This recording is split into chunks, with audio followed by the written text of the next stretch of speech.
Gochihata rail স্টেশনে computer চুরি, মালামাল সহ চোর আটক। মোহাম্মদ ওয়াহিদের তথ্য ও ভিডিও চিত্রে ডেস্ক রিপোর্টে বিস্তারিত।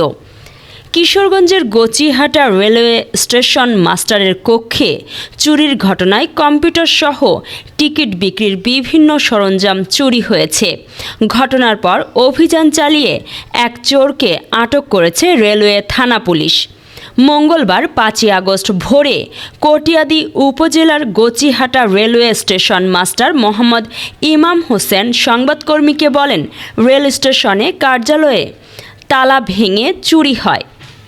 চোর কম্পিউটার, রাউটার, আইপিএস মেশিন সহ টিকিট বিক্রির কাজে ব্যবহৃত সরঞ্জামাদি চুরি করে নিয়ে যায়।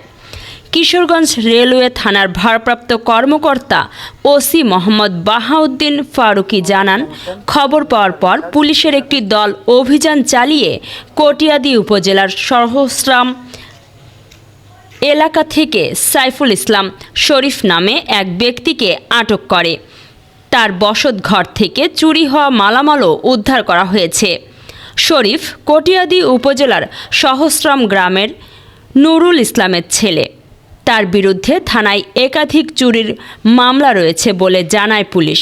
এ ঘটনায় রেলওয়ে থানায় মামলা দায়েরের প্রস্তুতি চলমান রয়েছে। কাল রাতে আমার গচিহাটা স্টেশনে কম্পিউটার সহ যাবতীয় টিকিট কাটার সকল সামগ্রীগুলি চুরি করে নিয়ে যায়। আমি জিআরপি পুলিশকে অবহিত করি এবং স্থানীয় লোকজনদেরকেও আমি রাতে কল করি। পরে বেঙ্গল পুলিশ পাশাপাশি জিআরপি পুলিশের সহযোগিতা, স্থানীয় লোকজনের সহযোগিতা তাকে আটক করা হয়। তাকে আটক করে সকালে সকল মালামাল উদ্ধার করা হয়। এখনো 2টা রাউটার পাওয়া যায়নি। মামলা প্রক্রিয়াধীন আছে। এখন আমরা পুলিশের কাছে হ্যান্ড ওভার করে দিয়েছি।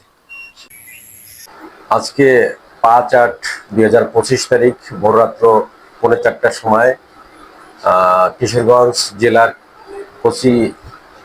গচিহাটা রেল স্টেশনের স্টেশন মাস্টার ফোন করে জানায় তার অফিস রুম তালা ভেঙে চোররা চুরি করে তার কম্পিউটার, ল্যাপটপ এবং টিকিট বিক্রয়ের সামগ্রী সহ বিভিন্ন মালামাল চুরি করে নিয়ে যায়।